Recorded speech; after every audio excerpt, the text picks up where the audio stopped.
In order to enable all of us to enjoy our holidays, a token has been sent to our various accounts by the clerk of the National Assembly.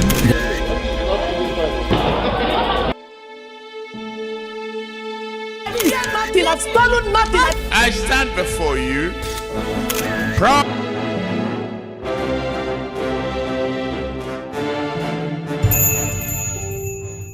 In the midnight of July 9th, 2003, the day before the first and only coup attempt at a sitting governor in Nigeria, Chris Ngige, he started receiving strange calls, most of whom, he said, spoke in parables.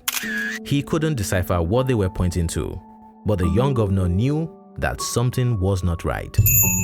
The following day, when Ngige arrived at his office, he was met by some armed men who had vowed to drop him dead with a single shot if he didn't sign the resignation letter presented to him, or if he tried to make any calls.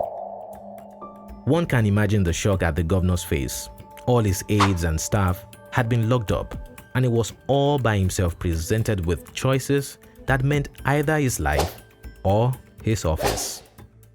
When we say that Nigerian politicians cheat death, we often think that it is because of the money or the security they possess.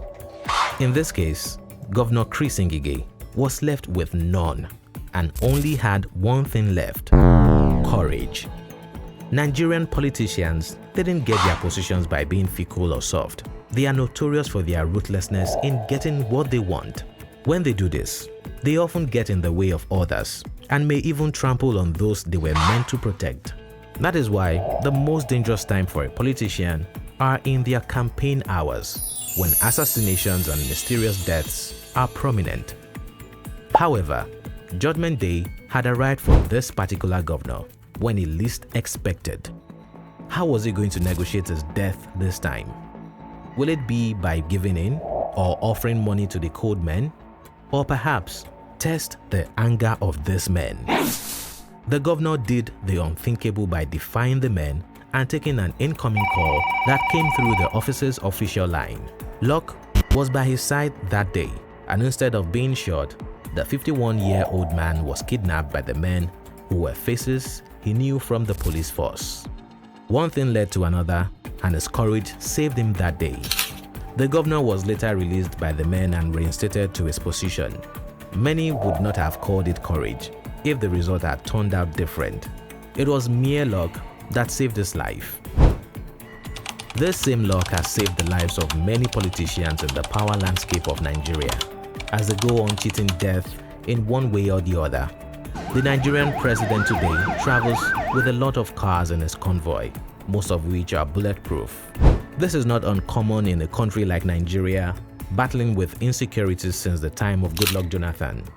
Every holder of a high political office in Nigeria must increase their chances of their survival if tragedy strikes, such as the one that struck Muhammad Buhari in 2014 during his campaign, and another which struck his convoy on his visit to his hometown as a president in 2022. Talking insecurities just a few days to the Muslim holidays, yet suspected terrorists have attacked the convoy of President Muhammadu Buhari near. The man escaped alive in both incidents that left many wounded. That would not be the only time the two-term tenure president would cheat death, as he was also battling with his health on the other hand. It even came to be that millions of Nigerians had thought that their president wasn't coming back from a particular medical trip he took to London on May 7, 2017. Rumors flew around that the president was dead, and the news spread like wildfire around the country. However, the president finally returned to the country the following year on the 9th of August 2017. After 103 days of receiving treatment for an unknown illness. While we may not have an info, it was apparent that the 74-year-old was battling something life-threatening, as he had addressed some dignitaries after his return from a preceding travel to London, saying, "I've never been so sick before." It was clear that the man had cheated death, even when many had proclaimed his body cold. He made a prominent escape and is still alive up to today, as at the time this video was created. It seems that the United Kingdom has always been at the call to the rescue of Nigerian politicians at the time of health crisis, as there is another politician who had openly beat breast cancer thanks to the medical system of the UK. Not only did Diezani Alison have a successful fight with an aggressive type of cancer. A Nigerian oil minister and president of the oil cartel OPEC is in police custody at this hour until she hands over $85,000 in bail money. Diezani Alison Madueke has been charged with bribery offences and has today appeared in a London court. She also maneuvered a pending court case where she was being prosecuted for corruption. While the court case is still ongoing as at the creation of this video, the woman had cleared her absence in the country as not an attempt at an aversion of justice, but due to health concerns. According to her, when her two-term tenure as the Minister of Petroleum had ended in 2015 following the conclusion of Goodluck Jonathan's administration, she was diagnosed with an aggressive form of breast cancer, the triple-negative cancer.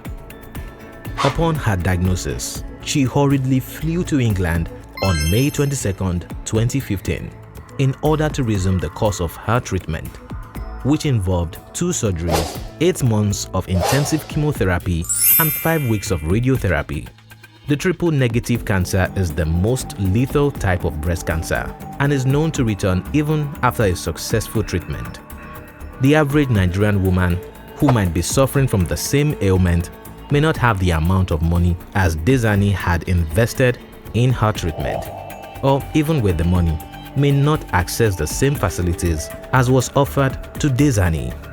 However, the ex-minister was able to have her way even against the bleakest odds, with or without her country behind her. While Diezani's case of medical tourism is relatively detailed, the intricate details of the UK medical tourism trend among Nigerian politicians remain a mystery. All we know is that they go and they come back, with no inspiration to develop the Nigerian healthcare system. This exposes their shady intentions and dealings, even when it comes to matters pertaining to their life and death. A popular case was the 2022 scandal that besieged the popular Nigerian senator Ike Ekweremadu and his wife Beatrice, who were arrested by the UK authorities at Heathrow Airport. They were charged with conspiracy to arrange or facilitate the travel of another person with a view to exploitation, specifically organ harvesting. This shows the extent at which Nigerian politicians can go at cheating death and how they hope their influence would help them along the way. Unfortunately for Ekweremadu, his tactics got exposed. The alleged victim was a 21-year-old boy from Nigeria who claimed that he was brought to the UK under false pretenses. It was reported that he was supposed to donate a kidney to Ekweremadu's daughter who required a transplant. However, the alleged victim denied knowing of such purposes. Whether this was a case of deceit or false allegations, we might never know. But one thing is clear here: Nigerian politicians would do anything to cheat death, even at the expense of another person. Many have been successful at it, as the medical tourism trend says a lot, while few have failed at it. But the most important thing is that there is a luxury of options to choose from, unlike the case of poor Nigerians who are only entitled to what is available to them. One may want to point out the case of incurable illnesses, which can bring down these politicians to a level playing ground just as anyone else. While this may be true, one cannot rule out the possibility of an advantage. There are several conspiracies about globally powerful men having the cure to diseases we say are incurable, but have refused to make it available to the public for profitable reasons. In this case, having money is not necessary, but having both money and influence is. Olusegun Obasanjo, one of Nigeria's most prominent presidents, revealed that he has lived with the incurable ailment of diabetes for over 35 years and counting, a disease that is said to have killed many of his friends. Obasanjo admitted to cheating death so many times. Could this be that a powerful statesman is undergoing a health management process that not many people have access to? We may never know. But whatever management process it is that the 87-year-old have been able to acquire with his abundant cash or network, it must be really effective.